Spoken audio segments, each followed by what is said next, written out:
Hello and welcome. আসসালামু আলাইকুম, সবাইকে ওয়েলকাম জানাচ্ছি।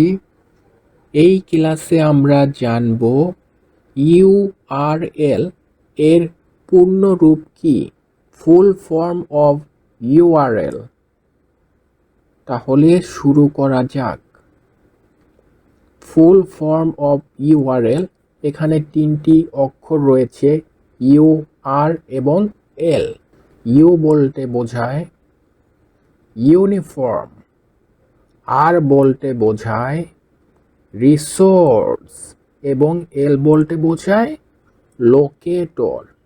সো ইউআরএল এর ফুল ফর্ম আমরা বলতে পারি URL is equal to uniform resource locator.